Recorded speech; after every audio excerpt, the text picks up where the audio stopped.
Ladies and gentlemen, Duncan Bashir Hannon is proud to present a Titan View production called Quentin I'm 40, Now What?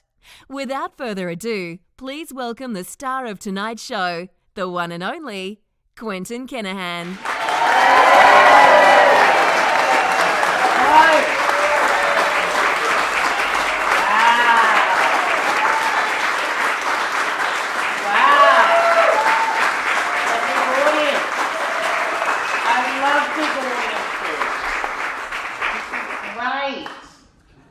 Let's look at you all. Some of you are pretty and some are not. I'm not going to say which is which. Welcome to the show. I am, of course, Quentin, and because you are all friends here, you can call me Q. Hello. I have a pretty interesting story. It's a bit hairy, it's a bit scary, it's a bit crazy. But I promise you, it does have a happy ending. Now, not that type of happy ending. It is a family show. Now, because there are a lot of you that I know here in tonight's audience, you may not particularly be happy with some of the things I say. So, with that in mind, Duncan Bashir Hannon are a law firm. They're my major sponsor, and they are my law firm. There are some of them in the audience. Can you raise your hands? Yep, you're here? Yes. If you think anything is scandalous, go see them. Rightio. Let us start at the beginning, shall we? Now, I don't know how to break it to you. I'm disabled. Shock horror. I was born with osteogenesis imperfecta, which basically means my bones are all stuffed up. They break easily. I'm like Humpty Dumpty, but they kept on having to put me together again. Now, in my life, I have broken my bones 568 times. Now, the world record holder is the stuntman Evel Knievel. Now, he's only broken his bones 141 times before his death. Lightweight, I know. So I decided that in 2016, the Guinness World Record holder for the most broken bones will have my name and me doing this. Now, I have broken my bones in some very interesting ways and some very stupid ways. Let me tell you some of them. When I was 5 years of age, I was racing down the hill with a mate of mine. And we were racing down this huge hill. And he was pushing me and I was telling him to go faster and faster and faster. And it was going really well until we saw a rock. Now, we both went flying.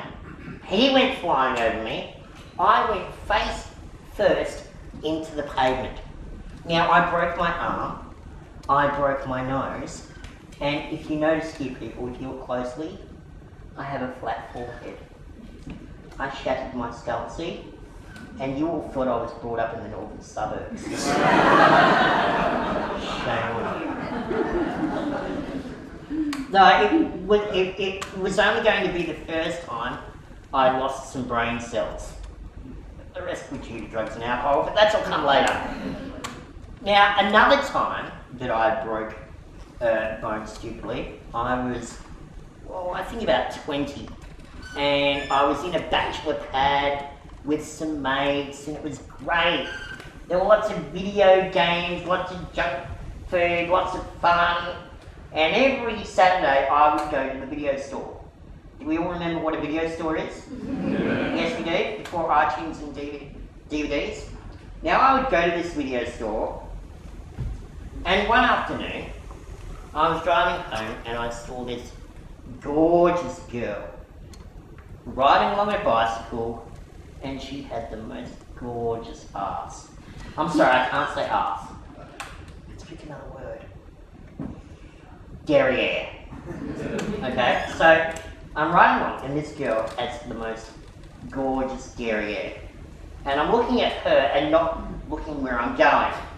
And then all of a sudden, smack bang, I go into a stone pole. Now, I broke my ankle. Now I go home to my mates and cry and tell them how I broke my ankle. And when they were done laughing at me, they drove me to the hospital and gave me the due sympathy I deserved. Now, 5 weeks later, I get my leg out of plaster. It's another Saturday, I'm off to the video store. I see another gorgeous girl with a gorgeous derriere, exactly. And so, I'm watching her instead of watching where I'm going. And then smack bang! Same stone pole. Different ankle. I go home, crying. Did my friends give me sympathy that time? No. Did they make me drive myself to the hospital? Yes. But you see, ladies and gentlemen, it is not my fault. Because at this height, it's all I see. Big butts, fat butts, skinny butts, long butts, short butts. I'm a radar for a fart.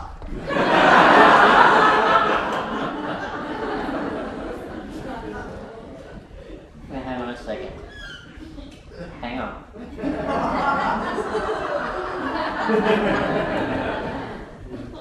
That's not you. It's not you.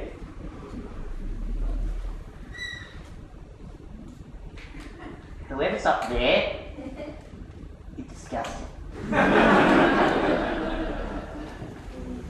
Now, I've had many broken bones, and one of them, well, it actually killed me.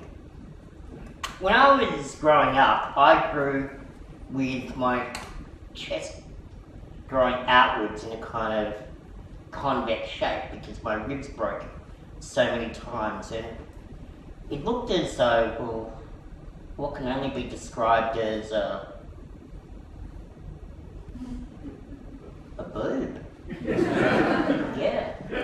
At school, I was called Quentin the One-Tip Wonder. If I still had this chest plate or this chest bone, I'd be wearing a bra and I'd be eligible to be a Victoria's Secret model. So, my parents made the correct decision to have the boob removed. I was going to have a boobendectomy. So, the surgeons took me into surgery and they chopped my chest in half and they sort of put it all back together again and created this sort of new sternum for me. Now, the surgery was a complete success, and I thank my parents utterly for giving it to me, but I got an infection in the blood, and for 6 minutes, I dropped dead. Brain dead, flat on the board. Now, I could feel my body rising up above itself and going towards some weird lights. I didn't know what they were, I just knew that they weren't very good. And I got scared. And then, all of a sudden, I felt the slap of the defibrillator bringing me back into my body.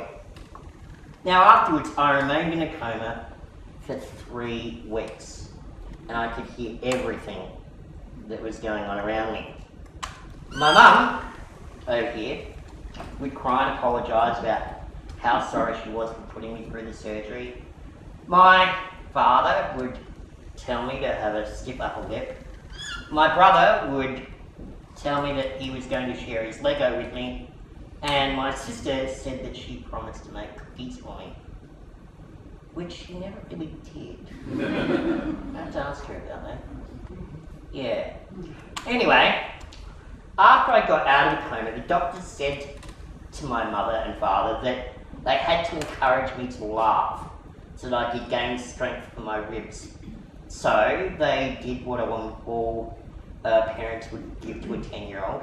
They gave me Robin Williams' Live at the Met, which was full of the filthiest, dirtiest jokes I could ever imagine, which is how I got my wicked sense of humour and my very, very dirty mind. But you know what? You little ratbags here, you're not here to hear about broken bones, are you?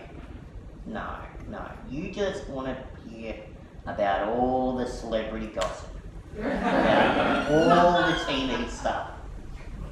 Well, every story has a beginning, and I will tell you how it all started. Now, there are two versions about how I became famous. Okay. Over here is my parents' version. And way over here is my version. Come take a roll with me. Over here, in my parents' version, I was asked whether Mike Dillesey would like to follow me around for 3 weeks so that they could make a story about me that would help lots and lots of other disabled people and raise money for other disabled people like myself. Let's take a look over this side. Over on this side, I was simply told that a creepy, weird, middle-aged journalist was going to follow me around for 3 weeks while I experienced unimaginable pain and physio. But 6 of one, half a dozen of the other, it all comes out in the end. But I don't want to just be the judge. You judge for yourselves.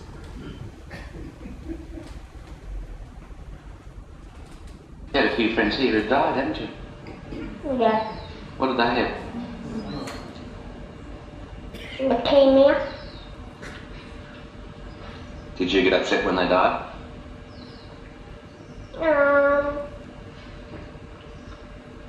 Yeah. What did you do? I don't know. Nothing. Would you say some prayers? No. I do them every night. When your friends die, where do they go? Heaven. We're up. What's heaven like? I know, I've never been there. What do you think? I don't know. You'll be there before I am. There's somewhere before you are. I know you'll be dead.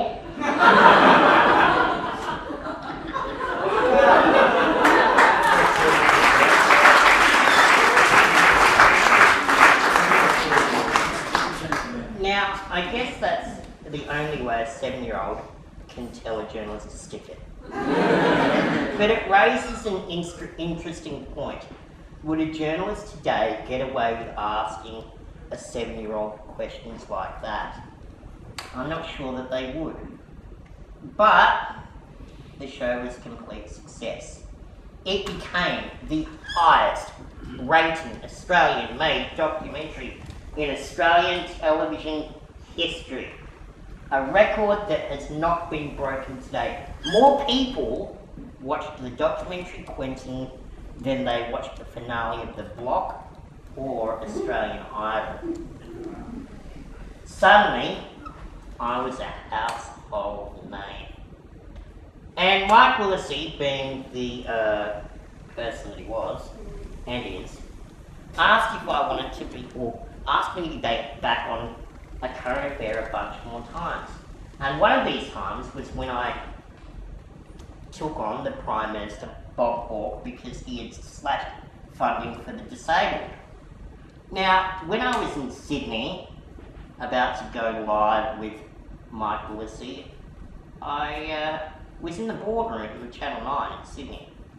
And in walked this very tall, very overweight man. He came up to me and said, "So, do you know who I am?" I said, "Yes, sir, I do." Well, who am I? You're Kerry Packer, sir. And what do I do here?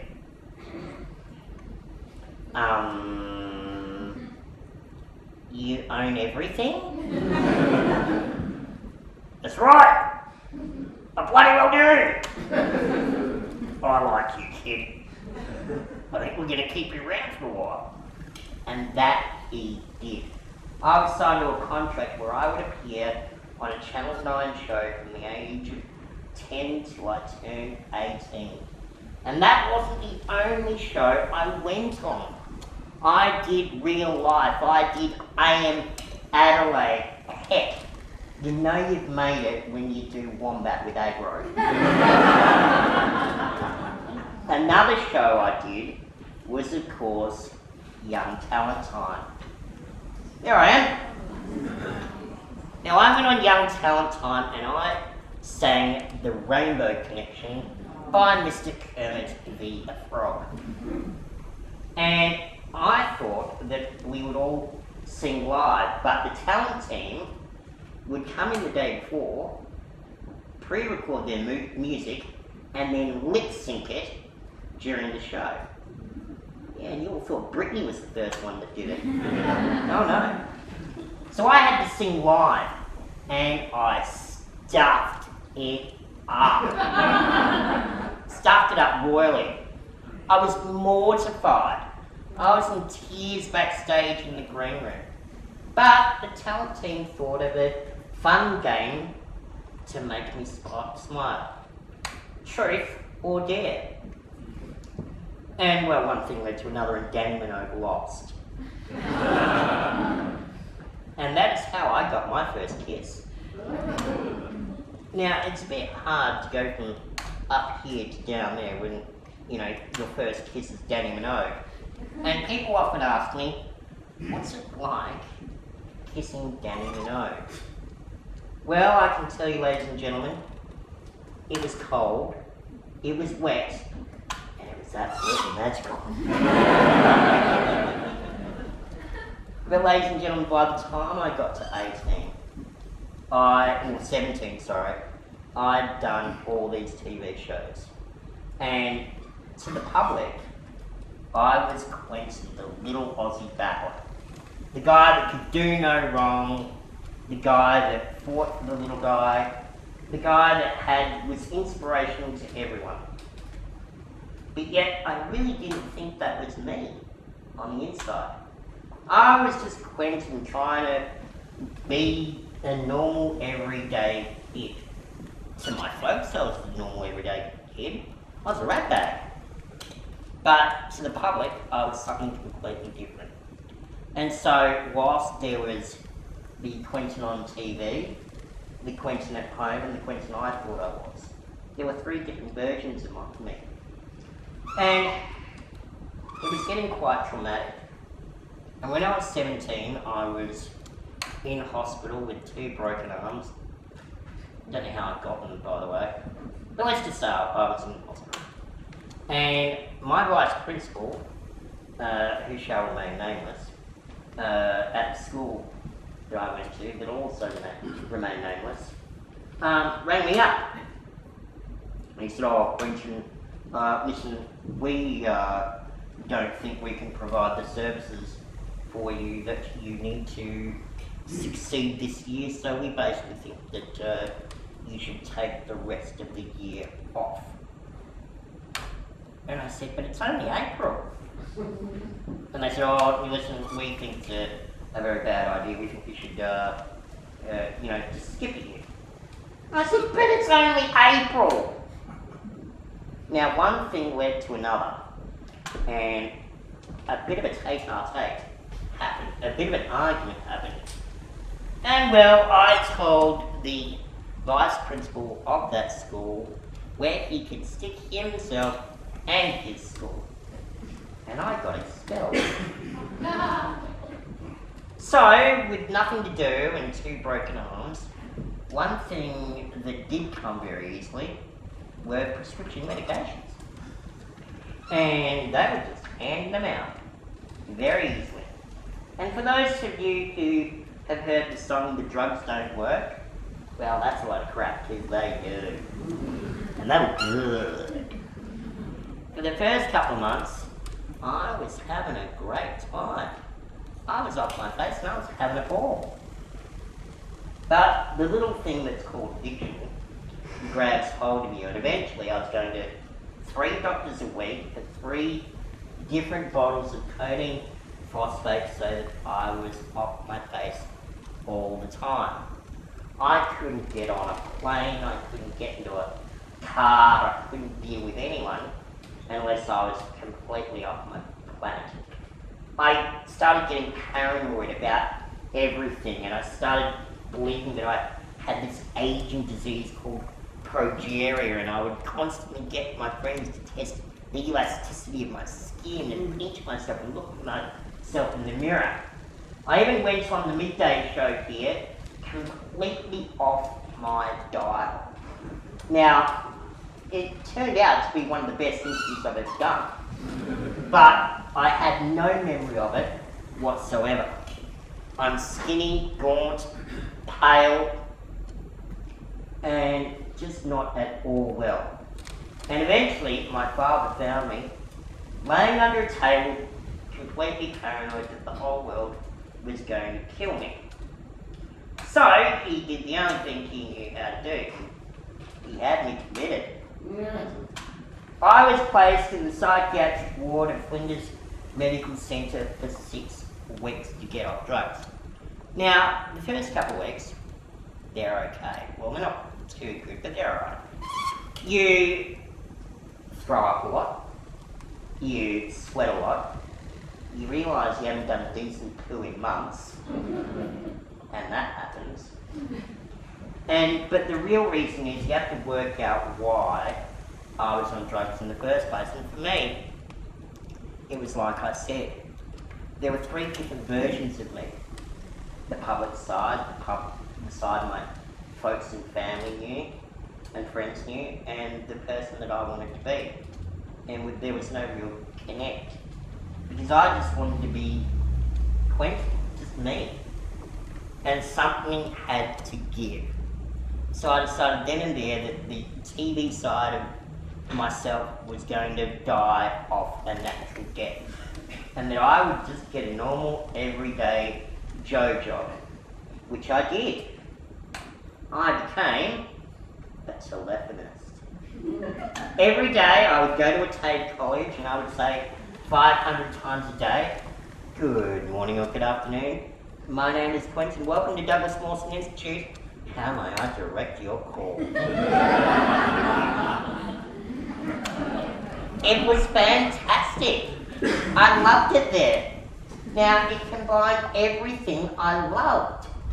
Talking to people, hanging out with friends, having a bit of money in my pocket, and no responsibility whatsoever. It was great. I made lifelong friends that to this day are some of my nearest and dearest. And for 3.5 years, I couldn't have been happier. Then, the TAFE college that I was working at asked if I wanted to make their TV commercial. And I said, "Well, why me?" I said, "Well, you know, you used to be famous. Don't you all just know how to do that stuff?" I said, "No, but I'll give it a go." And that's when the addiction bug kicked in, and I got the bug to become a filmmaker. Oh yes, this 30-second commercial wasn't just going to be a 30-second commercial. It was going to be an epic. No, it was going to be my driving Miss Daisy.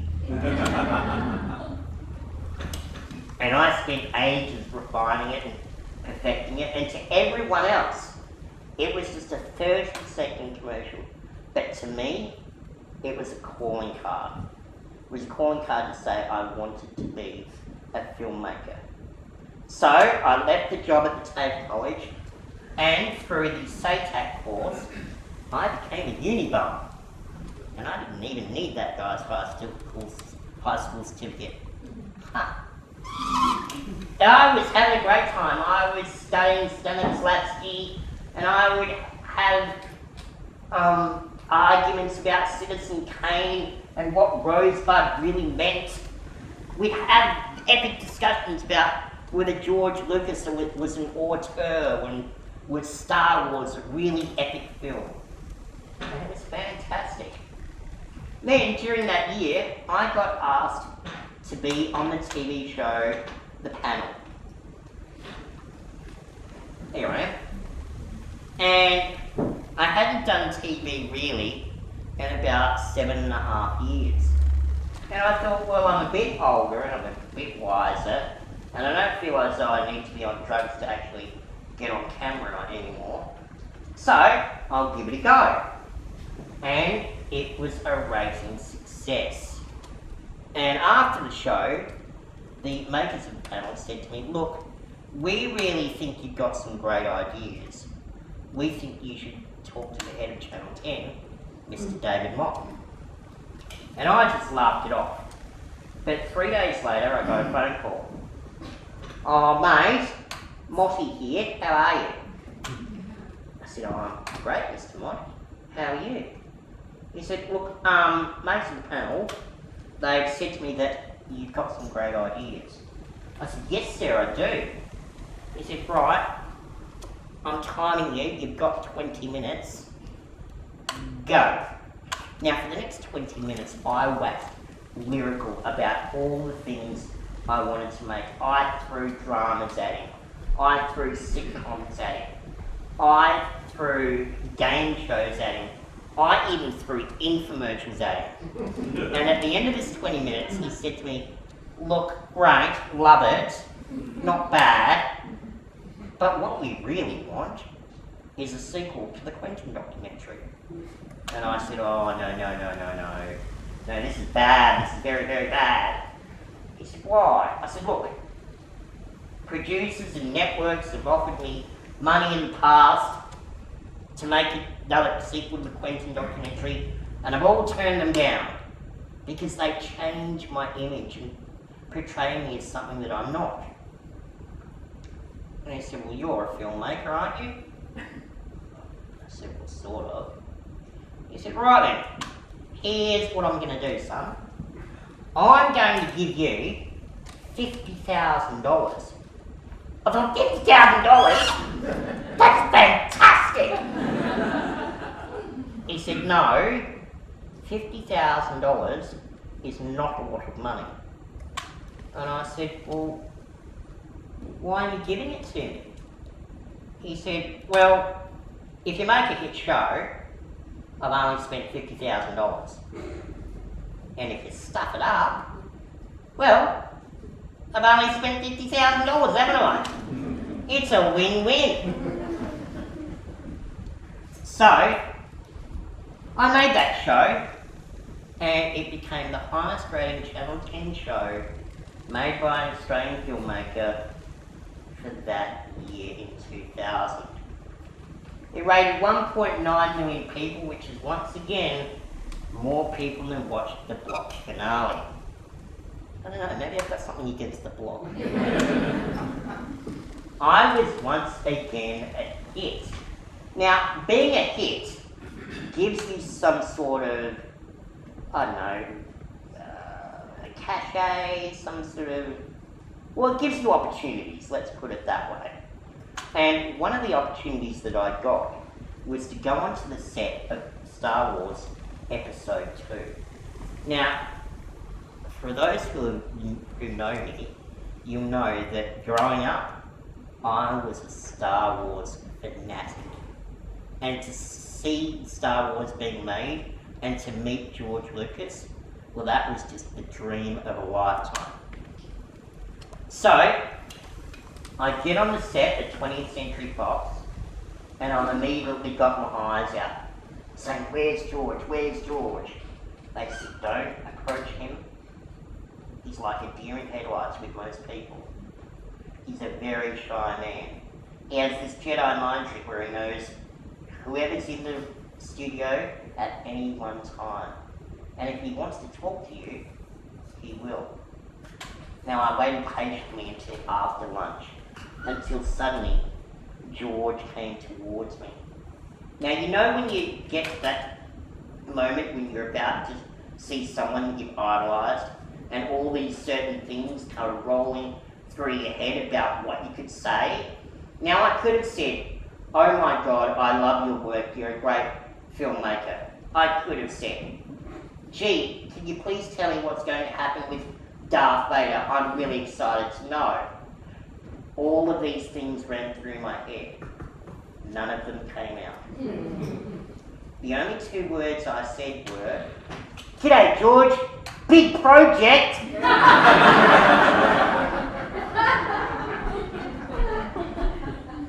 Now I froze, and a little voice in my head went, "Houston, we really have a problem." I replied, I said, "I know, what do we do?" He said, "Just look cool." And I just stood there frozen for what seemed like an eternity. And George just looked at me, put his eyes to the floor and shook his head and said, "Yeah, kid, the biggest," and walked off. Oh my God, my one chance to meet George Lucas, and I had completely blown it, or so I thought. A year and a half later, George actually invited me back to the set of Star Wars Episode 3. And instead of waiting all day, George walked up to me, put his hand on my shoulder and said, "Hey kid, it's still a big project." Yeah, thanks George. Had to live that one down, didn't I? And he invited me to come and watch the biggest, baddest lightsaber battle in history get made. And as it's being made, I meet this woman. That's Natalie Portman. And once again, that whole thing of your mind going around and round and round when you're about to meet a celebrity, yeah, that happened again. So Natalie kneels down beside me. I take one very slow look and look away. And she said, "Hi, I'm Natalie." I said nothing. She said, "You're the guy from TV, aren't you?" I said nothing. She said, "You don't say much, do you?" Now, the voice in my head said, "Quick, fool, say something!" So I looked at her and I said, "Look, I don't know how to tell you this, but I freaking love you!"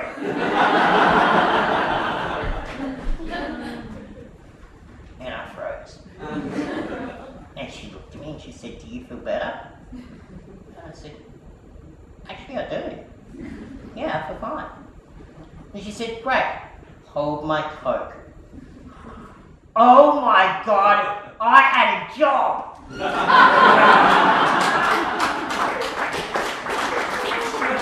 I had a job on Star Wars Episode 3 and I became a ninja into that Diet Coke.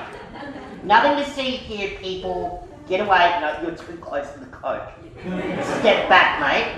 Step back. I hold the Coke, not you. Yeah, I've got my eye on you. And when she got upset, I would hand her the Coke and I would run off and get her another one. And I eventually spent the whole day with her.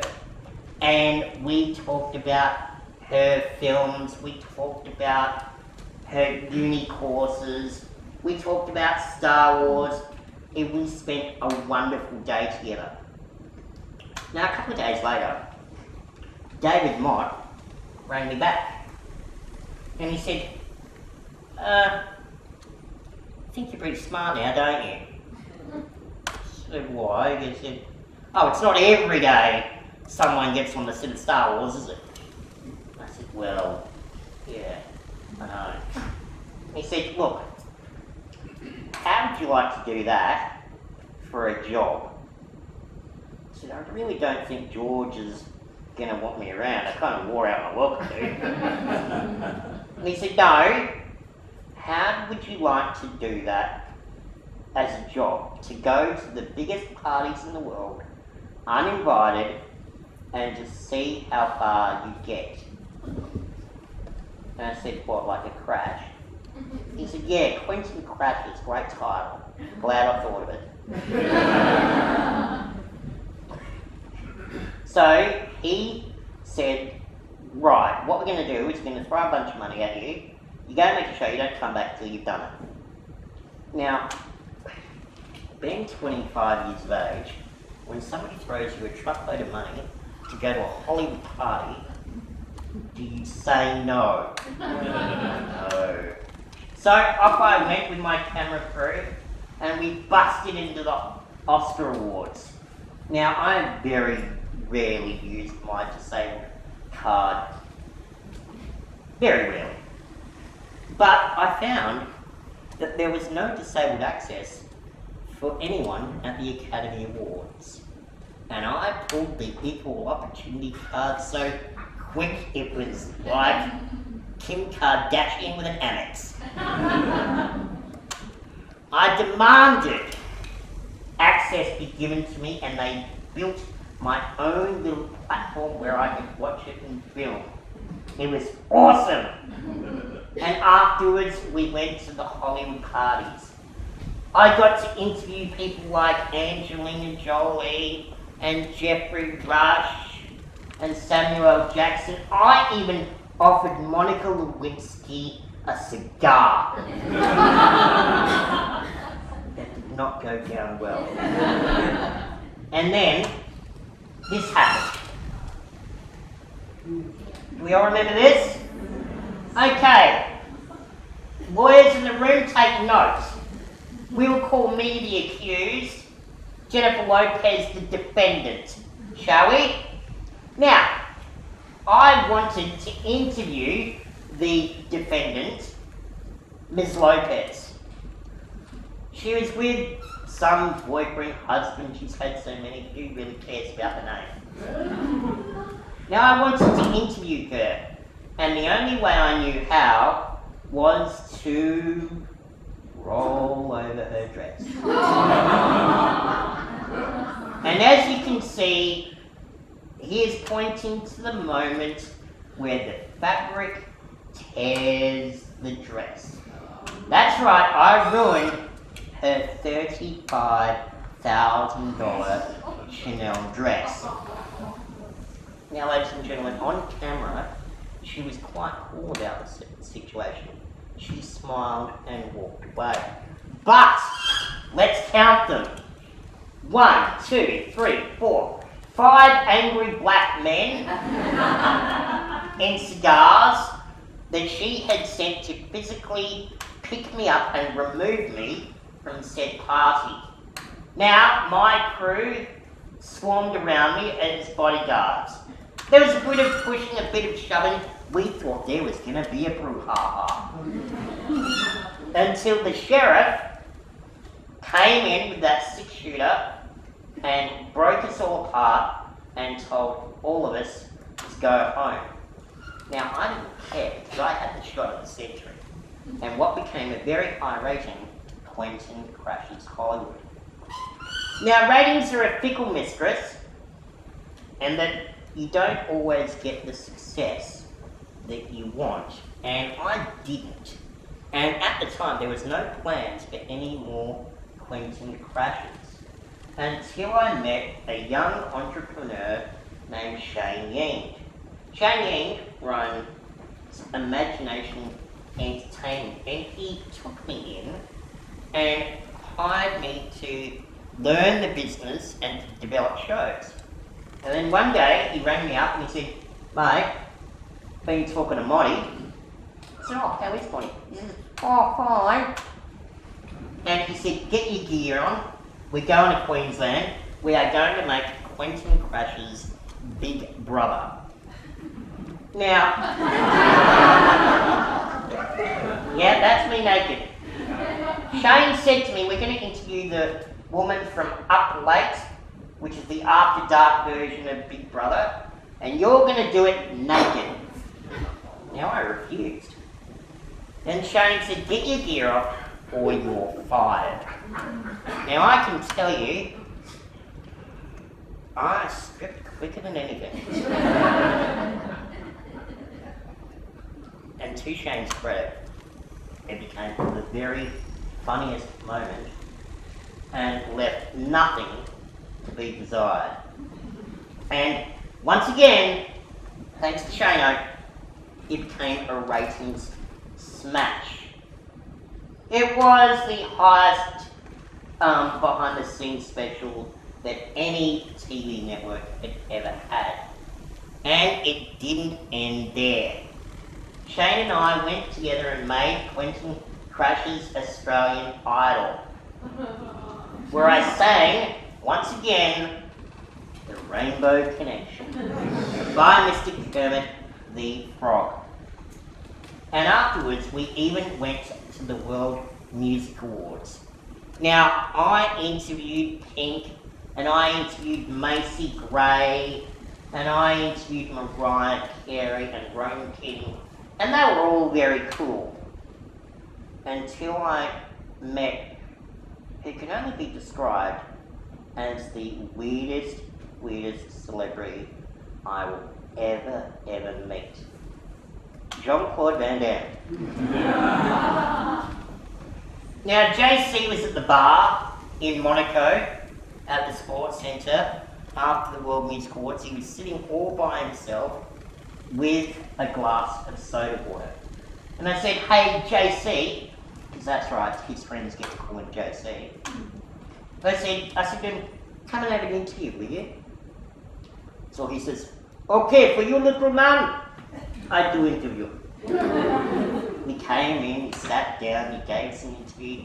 He told us about Bloodsport, he told us about Time Cop, he told us how he became the Muscles from Brussels. And after the cameras turned off and the lights went down, he put his head right here on my shoulder and he started crying. No, he started openly weeping. And I said, Jean-Claude, what is wrong? And he says, you and I, we are both the same. I don't know if he looked in the mirror, dude. He says, no. You and me, we are the same. We both know pain. And I went, well, I know I've had pain, Jean-Claude, but what pain have you had? He says, my friend, the drugs, they have taken it all away. Now, as a recovering addict, I knew what he was talking about. So I said, tell me, Jean-Claude, what has happened to you? Tell me your story. And he says, the cocaine, she take everything away. I don't drink no more. I don't party no more. My wife don't love me. My kids don't see me. I don't make movie no more. Heck, I don't even have sex no more. I said, you can't even have sex anymore, Jean-Claude? He says, no. The drugs, they take it all away. Now, even when I was on drugs, I never had that problem. I didn't know what to say. So I thought of the only Australian thing I could think of. I pulled him close and I said, you poor bastard. Now, after he had done weeping and blowing his nose on my very expensive jacket, which was now ruined, he wiped his eyes, beat his chest a few times and said, you know, when you see Jean-Claude, you'll remember Studio Jean-Claude. Well, that is the real Jean-Claude. And he walked off. And it taught me once and for all never to judge a book by its cover. Now, by the end of Quentin Crash's The World Music Awards, we decided to put an end to it. I mean, after all, what else was there left to crash? And I went on and did other jobs. I worked hard, and I went and worked for other people like the government and mentored artists and things like that. But all the travelling and all the work and all the drugs and all the broken bones was starting to take their toll. And I started getting pneumonias. And I started getting very, very sick. And during one of these pneumonias, a little Indian doctor walked in and said to me, "Oh, Mr. Quentin, this is very, very bad. So very, very bad." I said, "What's wrong?" He said, "You only have 5% of your own capacity. We think you should bring your family, bring your friends, tell them what is happening, make your peace with God. But we only think you have 24 hours to live." Now, I got a bit blasé and a bit angry and a bit pissed off by that, because I didn't want to hear that crap.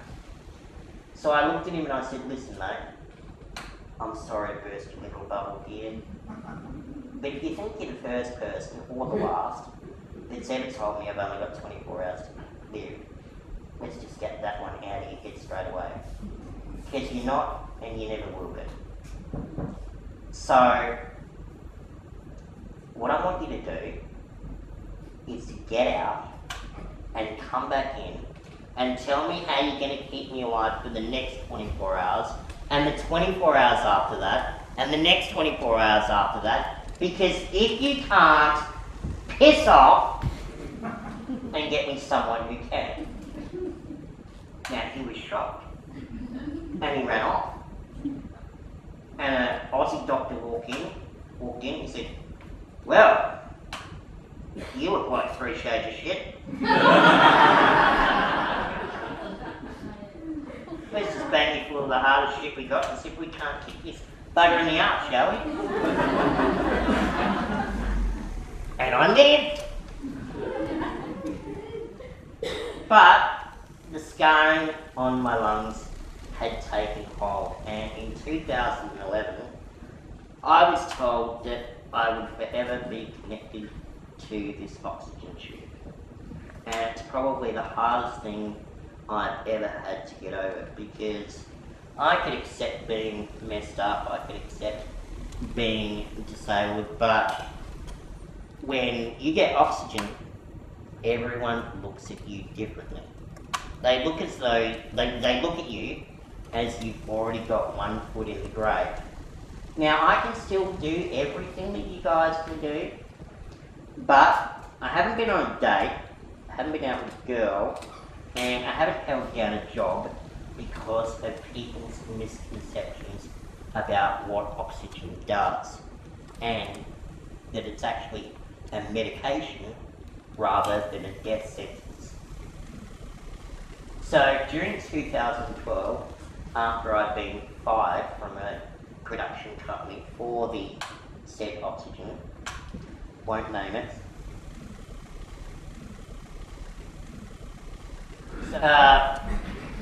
I started getting pretty dark on the whole world, and I mean suicidally dark.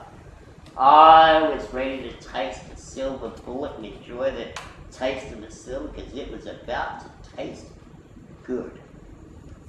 On Facebook and Twitter, I was really, really dark. I was throwing out some pretty bad, evil stuff. I was pushing my friends away. I was pushing my family away. I didn't want them around me. I didn't need them, didn't want them. Was just going to push the world away and let me die in peace. Now, I was in hospital, feeling dark into the world, when this guy rang me. That's Crow. Now, I'm in hospital, and Rusty's reading all my dark tweets. And he rings me up and he says, "Yeah, g'day mate, Russell here." I hung up on him.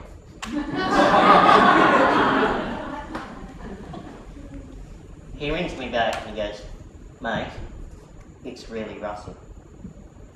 And I said, "Prove it." He says, "My name is Gladiator." I thought, "Holy shit! It's the Gladiator!"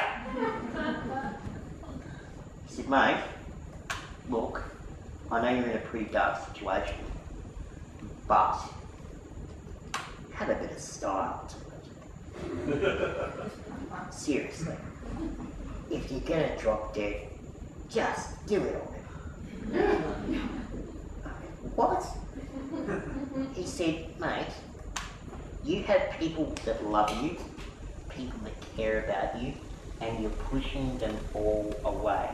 You're alienating yourself from the world and thinking that your life is over when really your life still has a lot left to live.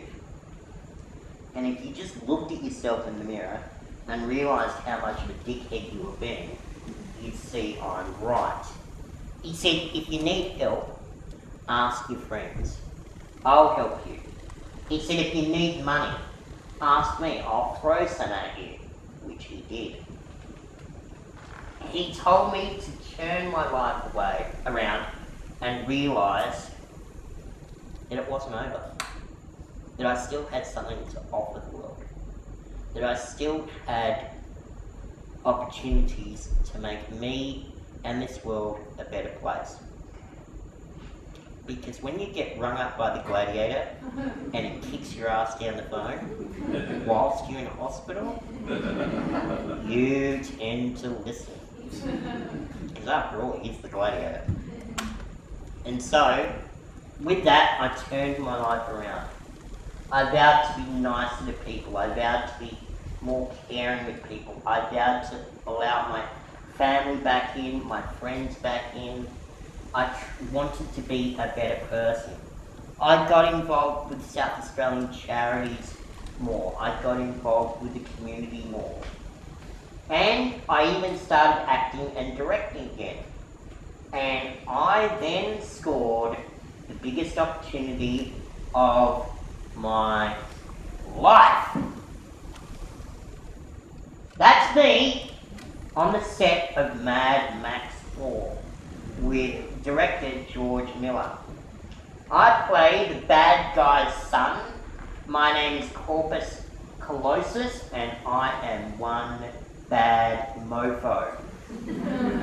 The movie comes out on May 15th and I please hope that you go and see it. Now, the idea for this show isn't mine. It's George's.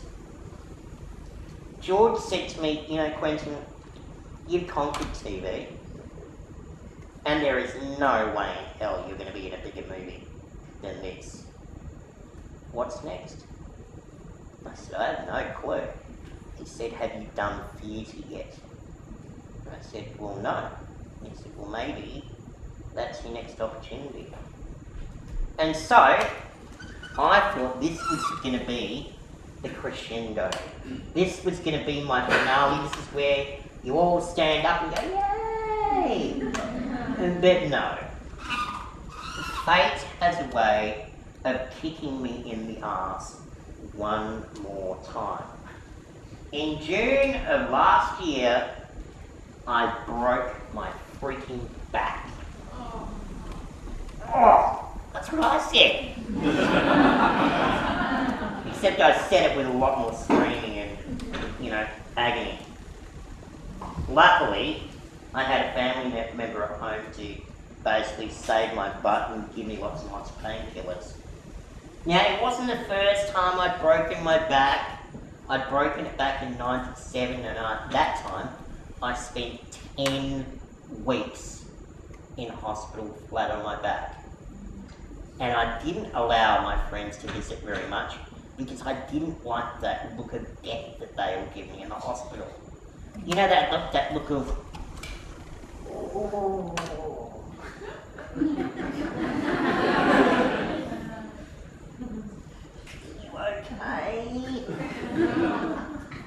You don't look so good. That looks nasty.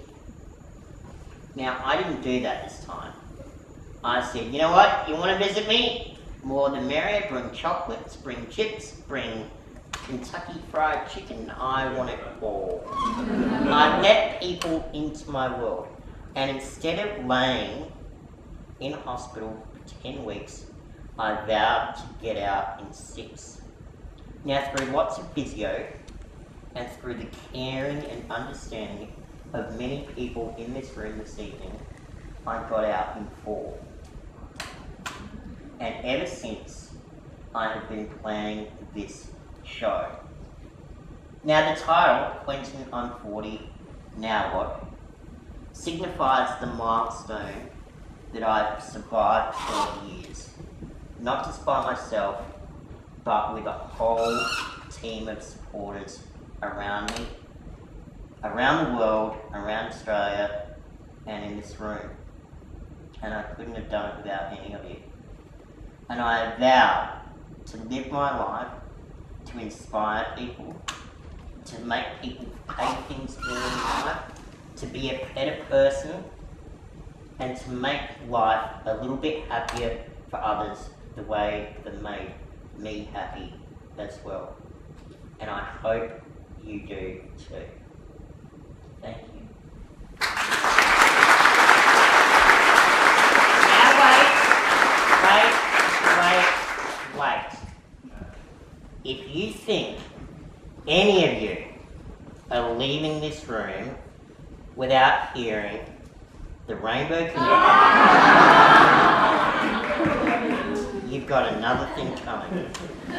Ladies and gentlemen, some of you know my guitarist from the Adelaide band, King Krill. I know him as Big Stew.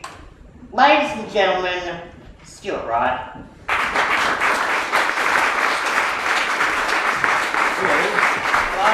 How are you?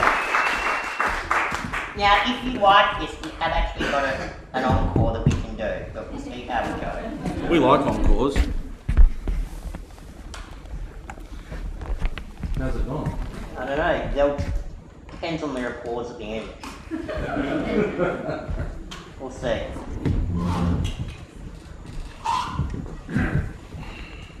Hi everybody. This is Big Stew. Say hi, Big Stew. Hi Big Stew. Oh, shucks. We've got time. We got time. You ready? Ready, like ready. Alright, ready? 1, 2, 3.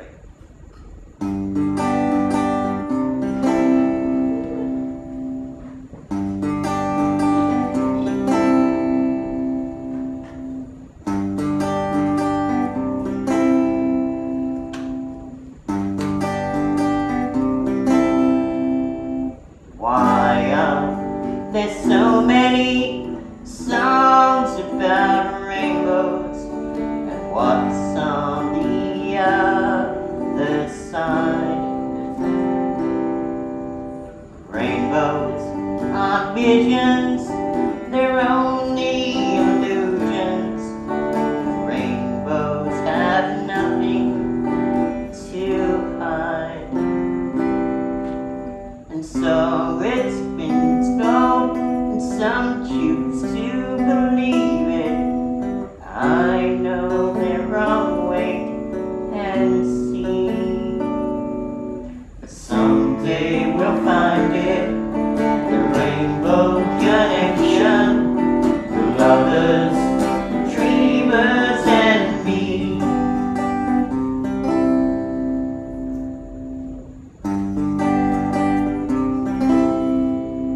Who said that every wish would be heard and answered?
calling my name.